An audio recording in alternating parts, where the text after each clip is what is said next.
కరీంనగర్లో నగల దుకాణం దోపిడీ కేసులో పోలీసులు ముగ్గురిని అరెస్ట్ చేశారు. సుబోధ్ సింగ్ ను ప్రధాన నిందితుడిగా పేర్కొన్నారు. నిందితులు మొత్తం 161 తులాల బంగారం, 112 క్యారెట్ల వజ్రాభరణాలు చోరీ చేసినట్లుగా పోలీసులు వెల్లడించారు. దోపిడీకి 2 నెలల క్రితమే నిందితులు రెక్కీ నిర్వహించినట్లుగా చెప్పారు. ధర్మపురిలో ఆశ్రయం పొందినట్లుగా తెలిపారు. దోపిడీ అనంతరం రైలు, బస్సు ద్వారా తప్పించుకునేందుకు యత్నించారని అన్నారు. ఎందుకంటే అక్కడ ఆల్రెడీ కస్టమర్ ఉన్నారు కాబట్టి the manager told them to wait near hall only. ఆ తర్వాత ఇంకా ఇద్దరు వచ్చారు. ఆ ఇంటర్వ్యూలో ఇంకా 1 పర్సన్ వాజ్ వేరింగ్ మాస్క్. ఆ టోటల్ 5 మెంబర్స్ అయిన తర్వాత సడన్ గా వీళ్ళు అక్కడ ఉన్న గార్డ్ కి పట్టుకున్నారు. దెన్ పిస్టల్స్ చూయించి అందరికి థ్రెటన్ చేశారు. దెన్ 11:06 వీళ్ళకి డకాతి స్టార్ట్ అయింది. ఎగ్జాక్ట్లీ at 11:11 అక్కడ ఉన్న staff members they decided to counter the attack. ఆ అటాక్ కౌంటర్ టైంలో they thought that it's a dummy pistol, కానీ ఇది అన్ని రియల్ పిస్టల్స్ కాబట్టి in panic they and to save them cells offenders fired multiple rounds. మనకి 6 rounds అక్కడ దొరికినాయి and 4 victims కి గ్రీవియస్ ఇంజరీ అయింది. Luckily everyone survived and I like to mention this thing. వాళ్ళు చాలా కరేజియస్, చాలా ధైర్యంగా పని చేశారు. It was very courageous of the staff members and victims. ఇంత డేంజరస్ క్రిమినల్స్ కి వీళ్ళు ఇట్లా కౌంటర్ చేశారు and they were able to at the risk of their life they were able to prevent big డకాత్.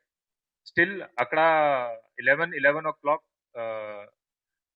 ఇది అయిన తర్వాత, ఫైరింగ్ అయిన తర్వాత వాళ్ళు పానిక్ లో అందరూ ఒక బ్యాగ్ అక్కడ వదిలేసి ఒక బ్యాగ్ తీసుకొని అక్కడ నుంచి పాడిపోయారు. ఆ తర్వాత మనకి ఇన్ఫర్మేషన్ వచ్చింది. దీంట్లో పోలీస్ రెస్పాన్స్ ఎట్లా ఉంది, ఎంత టైంలో మన టీం వచ్చింది, ఎంత టైంలో మేము వాళ్ళందరికీ అలర్ట్ చేసాము, డీటెయిల్ చెప్పిన తర్వాత నేను ఎక్స్ప్లెయిన్ చేస్తాను డీటెయిల్. అక్కడ నుంచి వీళ్ళు ఆన్ 2 బైక్స్ పాడిపోయారు. మన లేటర్ ఇన్వెస్టిగేషన్ లో తెలిసింది that they took help of internal roads. Then from there they dump the bike. అక్కడ నుంచి మళ్ళీ by walk and by bus and by train they manage to escape to the state. Now ఈ కేసులో total 5 shooters initially ఉన్నారు. 5 members, 5 offenders who came in the showroom. దీంట్లో ఇద్దరు shooters కి అది అరెస్ట్ చేయడం జరిగింది. దీంతో పాటు 1 more accused who has helped them in assisting the offense. అతను ఈ ఆఫెన్స్ లో యూజ్ అయిన సిమ్ అమ్మేశారు, అరేంజ్ చేశారు, సిమ్ అరేంజ్ చేశారు దీనికోసం. అతన్ని కూడా అరెస్ట్ చేయడం జరిగింది. Total 3 arrest we have done. So దీంట్లో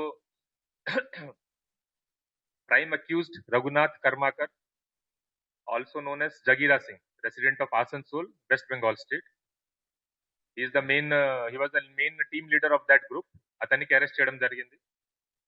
అంతని ఇంటెరోగేషన్ లో మెయిన్ ది గ్యాంగ్ గురించి ఇన్ఫర్మేషన్ తెలిసింది. ఫస్ట్, ఈ చాలా పెద్ద గ్యాంగ్, వెరీ ప్రొఫెషనల్ గ్యాంగ్ ఇది. I not say gang also, it's a criminal enterprise. I'll say ఒక గ్యాంగ్స్టర్ ఉన్నారు, సుబోధ్ సింగ్. ఆయన పేరు Subodh Singh. Currently till recently he was in Beur jail Patna, కానీ రీసెంట్ గా పూర్ణియా జైల్ బిహార్ లో షిఫ్ట్ అయ్యారు. So he's the master mind and gang leader of this gang. అతనే కాన్స్పైర్ చేశారు. అతని కాన్స్పిరసీ అండ్ సూపర్విజన్ లో ఈ మొత్తం ప్లాన్ చేయడం జరిగింది. ఈ గ్యాంగ్ ఎట్లా ఆపరేట్ అవుతారు, ఈ గ్యాంగ్ గురించి మొత్తం ఇన్ఫర్మేషన్ చాలా, ఇది గూగుల్లో కూడా అవైలబుల్ ఉంది. మీరు సుబోధ్ సింగ్ పేరు సెర్చ్ చేస్తే మీకు తెలుస్తుంది. ఇంకొకటి చేయవచ్చు, సుబోధ్ సింగ్ పేరు సెర్చ్ చేస్తే మీకు గ్యాంగ్ గురించి మొత్తం తెలుస్తుంది, ఎక్కడెక్కడ వీళ్ళు ఆఫెన్స్ చేస్తారు and what is their modus operandi. Detail గా నేను ఎక్స్ప్లెయిన్ చేస్తాను, అప్పుడు మీ అందరికి అర్థమవుతుంది ఈ హౌ సొఫిస్టికలీ అండ్ ప్రొఫెషనలీ ఈ గ్యాంగ్ మెంబర్స్ ఆపరేట్ చేస్తున్నారు and why it is very difficult to catch them. కానీ still our police team worked hard and we were able to catch some of them.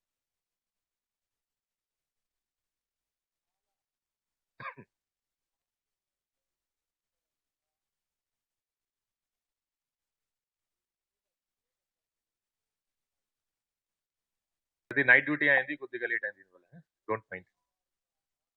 So on interrogation మనకి ఏం తెలిసింది అంటే ఈ gang లో total 2 sub teams were there. ఒకటి team Bihar gang, ఒకటి team Asansol Bengal gang. ముగ్గురు బీహార్ నుంచి వచ్చారు అండ్ ఇద్దరు బీహార్ ఆసన్సోల్ నుంచి వచ్చారు. ఇక్కడ వచ్చిన తర్వాత ఆల్రెడీ ఇక్కడ 45 days 2 months ముందు వచ్చి రెక్కీ చేసుకున్నారు. ఆ రోజే వచ్చి సడన్ గా ఇట్లా చేయడం లేదు. వాళ్ళు ఒక డీటెయిల్డ్ ప్లానింగ్ తో పాటు సహా ఇది చేశారు. ఇక్కడ 2 మంత్స్ బ్యాక్ ముందు వచ్చిన తర్వాత ఇక్కడ చాలా డిఫరెంట్ సిటీస్ లో లాడ్జెస్ లో ఉన్నారు.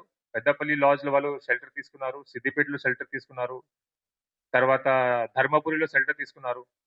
ఇంకా చాలా సిటీస్ లో రెక్కిచ్చేశారు. ఖమ్మం వరకు కూడా రెక్కిచ్చేశారు. ఖమ్మం సిటీలో కూడా రెక్కిచ్చేశారు. మంచిర్యాలలో చేశారు. పెద్దపల్లిలో చేశారు. సిద్దిపేటలో చేశారు. కరీంనగర్‌లో చేశారు. జగిత్యాలలో చేశారు. సో, అన్నీ అది రెక్కీ అయిన తర్వాత they decided to commit this dacoity in Karimnagar. Karimnagar dacoity చేసిన ముందు కూడా ఎట్లా వెళ్ళాలి, ఎట్లా పారిపోయాలి మొత్తం వాళ్ళు కూడా ప్లానింగ్ చేసుకున్నారు. నౌ జనరల్‌గా మెయిన్ రోడ్స్‌లో మన ఇమ్మీడియేట్‌గా ఆఫెన్స్ అయిన తర్వాత చెకింగ్ ఉంటాయి కాబట్టి వాళ్ళు ఇంటర్నల్ రోడ్స్ సెలెక్ట్ చేశారు. ఆ ఇంటర్నల్ రోడ్ కూడా ముందే రెక్కీ చేసుకొని అక్కడ ఉన్న జియో ట్యాగ్ పాయింట్